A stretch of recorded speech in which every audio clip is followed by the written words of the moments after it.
بسم اللہ الرحمن الرحیم۔ السلام علیکم ناظرین۔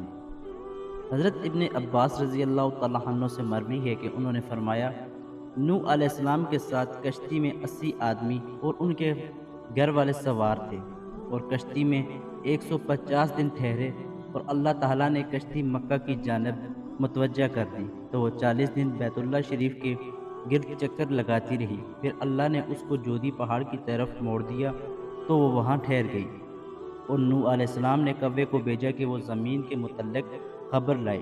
وہ گیا اور مردوں پر بیٹھ کر ان کا گوشت کھانے لگ گیا اور لیٹ ہو گیا۔ پھر انہوں نے کبوتر کو بھیجا تو وہ زیتون کے پتے لایا تو اس کے پاؤں مٹی میں لتھڑے ہوئے تھے۔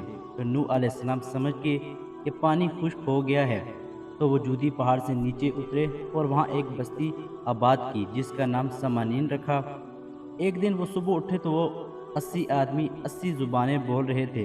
ان میں سے ایک زبان عربی زبان بھی تھی، ایک دوسرے کا کلام نہیں سمجھتے تھے، اور نوح علیہ السلام ان کی ترجمانی کر رہے تھے۔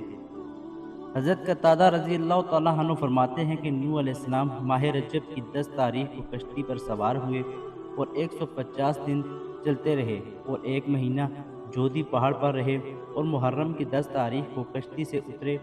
پھر ان سب نے اس دن روزہ رکھا، اور ابن جریر نے اس کے موافق ایک مرفوع روایت بھی بیان کی ہے۔ حضرت ابو ہریرہ رضی اللہ تعالیٰ عنہ سے مروی ہے کہ انہوں نے فرمایا کہ ایک دن نبی کریم صلی اللہ علیہ وآلہ وسلم یہود کی ایک جماعت کے پاس سے گزرے، اور انہوں نے 10 محرم کا روزہ رکھا ہوا تھا۔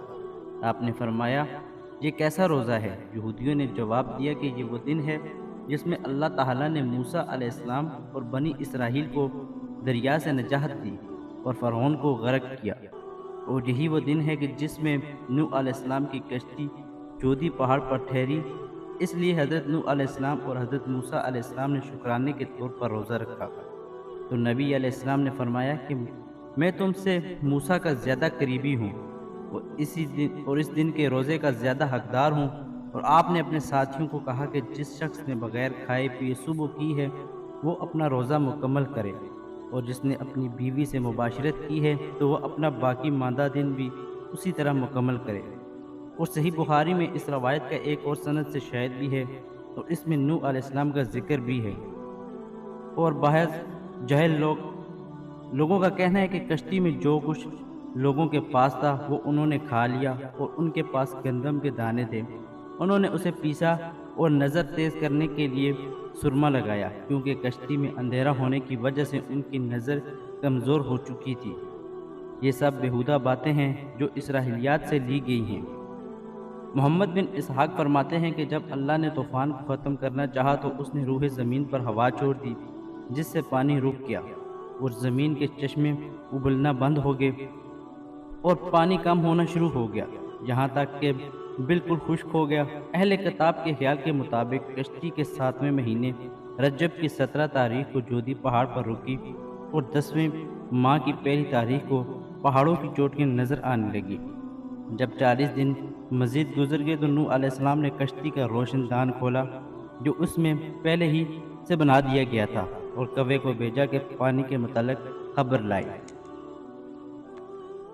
لیکن وہ واپس نہ آیا۔ پھر آپ نے کبوتر کو بھیجا، وہ کچھ دیر کے بعد واپس آیا تو انہوں نے اس کے پاؤں میں کوئی ایک ایسی نشانی نہ دیکھی جس سے اندازہ ہو کہ وہ کہیں بیٹھا ہے۔ تو نوح علیہ السلام نے روشن دان سے باہر ہاتھ نکال کر اس کو پکڑ کر کشتی کے اندر داخل کر دیا۔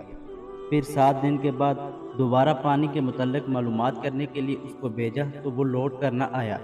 پھر وہ شام کے وقت واپس آیا تو نوح علیہ السلام نے معلوم کر لیا کہ زمین کی سطح ظاہر ہو چکی ہے۔ طوفان کے آنے سے لے کر نوح علیہ السلام کے کبوتر بھیجنے تک جب 1 سال مکمل ہوا اور دوسرے سال محرم کی پہلی تاریخ ہوئی تو روح زمین مکمل طور پر ظاہر ہو گیا، اور نوح علیہ السلام نے کشتی کا ڈھکنا کھول دیا۔ ابن اسحاق کی یہ روایت دراصل موجودہ تورات کا بیان ہے جو انہوں نے نقل کر دیا ہے۔ محمد بن اسحاق فرماتے ہیں کہ دوسرے سال کے دوسرے ماہ یعنی صفر کی 26 تاریخ کو کہا گیا، اے نوح، ہماری طرف سلامتی اور ان برکتوں کے ساتھ اترو جو تجھ پر اور تیرے ساتھ بہت سی جماعتوں پر ہے، اور بہت سی وہ امتیں ہوں گی جنہیں ہم تھوڑا سا فائدہ دیں گے، پھر انہیں ہماری طرف سے دردناک عذاب دیا جائے گا۔ اہل کتاب کے قول کے مطابق اللہ تعالیٰ نے نوح علیہ السلام سے فرمایا کہ تم نکلو، تمہاری بیوی، تمہارے بیٹے اور ان کی بیویاں بھی نکلیں، اور تمام چوپاہے کشتی سے باہر نکل آئیں تاکہ نسل بڑھے اور پھیلے اور زمین میں انسانوں کی آبادی بڑھے۔ بس کشتی سے تمام جانور اور چرند پرند اور انسان اترے۔ پھر نوح علیہ السلام نے ایک ذبح خانہ بنایا اور تمام حلال چوپائے اور پرندے اللہ کے نام پر قربان کر دیے، اور اللہ تعالیٰ کی طرف سے نوح علیہ السلام سے وعدہ کیا گیا کہ آئندہ ایسا زبردست طوفان اہل زمین پر نہیں آئے گا، اور اس وعدے کی یادگار کے طور پر اللہ تعالیٰ نے کوہ سے طرح کی علامت بنائی جو بادل میں ظاہر ہوتی ہے۔ اس کے بارے میں حضرت ابن عباس رضی اللہ تعالیٰ عنہ سے مروی ہے کہ وہ فرماتے ہیں کہ یہ طوفان میں ڈوبنے سے بچاؤ کی نشانی ہے۔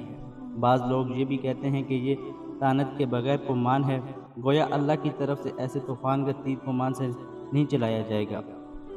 اور فارس و ہند کے بعض جاہل لوگوں نے طوفان کے واقع ہونے کا انکار کیا، اور ان ملکوں میں سے بہت لوگوں نے اقرار بھی کیا، اور انہوں نے کہا کہ وہ بابل کے علاقے میں آیا تھا اور ہم تک پہنچا ہی نہیں۔